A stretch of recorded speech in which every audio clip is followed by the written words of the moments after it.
Gloire à Dieu, notre message, notre partage sera sur la foi. Alors, je vais essayer de décortiquer qu'est-ce qui est la foi, quelle est la base de la foi et pourquoi nous devrons avoir la foi. Laissez-moi vous dire quelque chose. Si, moi que vous voyez, je vais essayer de vous déterminer, de vous faire comprendre la foi. Pas parce que je suis un prédicateur ou parce que je suis quelqu'un ouf ouf ouf ouf, mais c'est parce que tout simplement ce que j'ai envie de donner à quelqu'un, enfin que la personne soit édifiée, enfin que la personne soit contente parce que c'est ça qui fait ma joie et c'est ça aussi qui fait la joie de Dieu. Laissez-moi vous dire quelque chose. Si quelqu'un te dit, si tu connais quelqu'un qui sert Dieu, il te dit, moi je sers seulement Dieu, les restes je m'en fous, ça veut dire que la personne c'est pas un serviteur de Dieu, ça veut dire que la personne c'est un escroc. Il est d'entrée d'escroquer les gens. Il est d'entrée de vous envoûter l'esprit.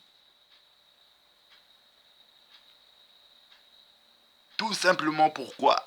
Parce que un homme de Dieu ne sert pas Dieu parce qu'il s'en fout des autres. Il sert Dieu à cause des autres. Je sers Dieu pour les autres et à cause des autres. J'ai voulu devenir serviteur de Dieu tout simplement dans le but de sauver les âmes des gens. Si avant il n'y avait pas ces gens-là, je n'allais même pas essayer de me lancer dans la vocation d'être un homme de Dieu. Mais aujourd'hui, Dieu m'a fait grâce. En fait qu'au moins, il m'a donné quelque chose pour aller parler aux gens, de leur faire savoir qui je suis, qui je sers, qu'est-ce que je sers. Oh my God. Nous allons prier. Éternel Dieu, mon roi. Comme tout à l'heure, papa. L'échec ne me connaît pas et moi je ne connais pas échec. Mon Dieu, mon roi, j'ai une détermination violente. Et par cette détermination, mon Dieu, mon roi, je prie enfin que, oh Seigneur Jésus-Christ, quelqu'un reçoive aussi cette détermination au nom de Jésus-Christ. Quelqu'un reçoive aussi cette onction qui suit, enfin que, mon Dieu, mon roi, la personne soit édifiée, la personne soit dans la joie. Je sais que tu es en train de m'exaucer parce que dans mon cœur, je sens une libération, je sens une joie. Pourquoi? Parce que toi, tu m'as exaucé. Et quelqu'un, je suis sûr et certain, j'ai la foi et la conviction que quelqu'un sera édifié. Et cela au nom de Jésus. Amen. Nous allons aller dans Évangile selon Jean, Évangile des Jean, dans l'autre version 1 à 6. Au commencement était la parole, et la parole était avec Dieu. Amen, amen. Elle était au commencement avec Dieu et toutes choses ont été par elle. Et rien de ce qui a été fait n'a été fait sans elle. Elle était la vie et la vie était la lumière de l'homme. Amen, amen.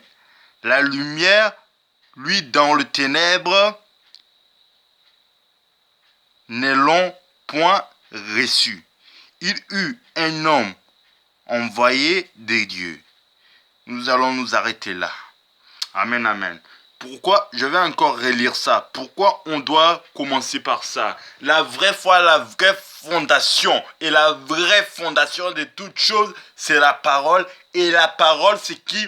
C'est Dieu. Dieu le Père, Dieu le Fils, Dieu l'Esprit Saint. Mais moi, je préfère parler de Jésus. Les tous, ils font un. Moi, je connais Jésus, je connais le Père, je connais l'Esprit. Mais moi, j'ai un titre. Mon titre, je suis l'ami de Jésus. Pourquoi l'ami de Jésus? Parce que Jésus est celui qui me donne le nom extérieur et le nom intérieur. Le Réma et le Logos. Mon Réma c'est Jésus, mon Logos c'est Jésus. Pourquoi? Parce que Jésus m'a donné quelque chose et c'est à cause de Jésus que moi je me lance dans des choses vraiment, vraiment imaginables. Si quelqu'un me suit, laisse-moi te dire quelque chose. C'est avec le nom de Jésus que je fais des choses imaginables. Oh my God. Nous allons revenir encore. Pourquoi je vous parle d'abord de la parole? Parce que la foi se base sur la parole. Les gens qui font des businessmen, les vrais riches de ce monde, eux, ils ont quoi? Ils ont la parole. Même si eux, ils ne croient pas en Jésus. Il y en a, ils ne croient pas en Jésus. Il y en a, ils ne connaissent pas ton Jésus que tu sers. Mais eux, Même eux, même s'ils ne connaissent pas Jésus, ils savent que même s'ils déclarent quelque chose de positif, s'ils déclarent quelque chose vraiment de fort, cette chose va leur motiver, cette chose va fortifier leur esprit et ils vont avancer et ils vont dominer et ils vont percer pour obtenir ce qu'ils veulent. Amen, amen. Et la Bible, il est en train de me dire qu'avant la création de toutes choses, Dieu a créé toutes choses par la parole. Amen, amen. Donc j'ai la conviction que la parole était le commencement de toutes choses et toute chose a été faite avec la parole. Maintenant la foi, la force des chrétiens doit être la parole. Car la Bible me dit au commencement était la parole et la parole était avec Dieu. La Bible aussi me dit que car Dieu a tant aimé le monde qui a donné son Fils unique, afin que quiconque croit en lui ne périsse point, mais il ait la vie éternelle. Pour avoir la foi, tu dois comprendre qui est vraiment Jésus-Christ. Tu dois comprendre d'abord qui est Jésus pour toi. Tu dois comprendre d'abord qui est en toi. Tu dois comprendre d'abord qu'est-ce que tu es avant de comprendre le Christ qui a reçu l'onction. C'est-à-dire le Christ, celui qui a reçu l'onction, le mandat de Dieu dans ta vie. Mais pour comprendre cela, tu dois comprendre quelle assurance tu as. Car dans Psaume 23, il est écrit « L'Éternel est mon berger, je ne manquerai de rien ».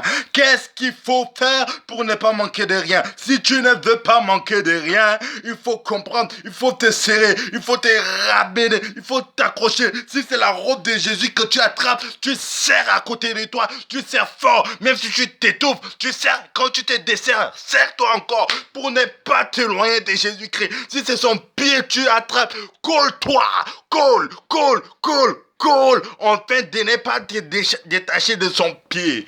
Pourquoi? Parce que la seule clé de toutes choses, la clé de la foi, la clé de la parole, la clé de toutes les sortes de bénédictions est Jésus-Christ de Nazareth. Amen, amen. Donc nous allons aller maintenant dans Jean 3,16, il est écrit « Car Dieu a tant aimé le monde qui a donné son Fils unique, afin que quiconque croit en lui ne périsse point, mais le Fils unique est la vie éternelle. » Donc c'est comment je vais revenir sur ça. Je ne veux pas décortiquer le Jean 3,16, mais je veux te faire comprendre quelque chose. Que dans cette verset, il est écrit « Afin que quiconque », donc c'est-à-dire que tu sois musulman, que tu sois tout ce que tu veux, ce que moi je sais, ce que moi je comprends, ce que moi je connais. Si tu crois pas en Jésus-Christ, tu meurs seulement, tu n'auras pas la vie éternelle. Parce que ma Bible vient de me le dire. Je ne suis pas contre les musulmans, je ne suis pas contre les juifs. Mais laisse-moi te dire quelque chose. Si tu ne comprends pas, si tu ne connais pas qui est Jésus-Christ de Nazareth, ce que tu fais sert à rien. Parce que la Bible dit... Jésus est le chemin, la vérité et la vie. Pour suivre Jésus-Christ, tu dois avoir vraiment la foi, la conviction, la détermination. Quand tu pries, comme j'ai dit à mon frère qui est dans le groupe avec moi, je lui ai dit, frère, il faut être violent. Parce que quand tu pries, ta prière doit monter au ciel. Il doit descendre comme une tonnerre feu de Dieu et comme un tremblement de terre. Quand ta prière doit descendre, ta prière doit laisser un trou. Pourquoi? Parce que tu es quelqu'un, tu dois être quelqu'un de violent. Quelqu'un de violent, c'est quelqu'un qui a la foi. Quelqu'un de violent, c'est quelqu'un qui a la conviction que Jésus-Christ est la base de toutes choses. Quand il perd la foi, quand il fait quelque chose, ça va pas. Quand il fait quelque chose, ça ne fonctionne pas. Il doit savoir que si ça ne fonctionne pas, même si ça fonctionne pas, Jésus-Christ est le chemin, la vérité et la vie. Jésus-Christ est au-dessus de toutes choses. Jésus-Christ est le maître de toutes choses. Si Jésus-Christ il a ça, c'est pour moi. Parce qu'il a vaincu à la croix à cause de moi. Pourquoi? Jésus n'était pas descendu du ciel. Jésus n'était pas descendu du ciel à cause de lui, mais il était descendu du ciel à cause de moi. Il n'a pas besoin de descendre et mourir une fois pour lui, mais il avait besoin de descendre et mourir pour moi. Pourquoi? Pour que moi je sois sauvé, pour que moi je sois libéré, afin que de ne pas perdre l'assurance, afin que de ne pas perdre, c'est-à-dire ma sens de vie. C'est pour ça que laisse-moi te dire encore une chose. Laisse-moi te dire une chose, comprends une chose, seulement une seule chose. Si tu perds le nom de Jésus-Christ en toi, si tu perds, c'est-à-dire le ministère de Jésus-Christ en toi, tu n'es plus ce que Jésus veut que tu sois, mais tu es toi. Et si tu ne perds pas cela, même si tu fais des choses qui ne sont pas bien, même si tu fais des choses qui ne sont pas correctes, mais tu as le nom de Jésus-Christ, tu as le ministère de Jésus en toi, Jésus va te renouveler cela parce qu'il est la vie éternelle. Amen, amen. Donc, c'est ce que j'ai à vous partager. En bon entendeur, que Dieu vous bénisse.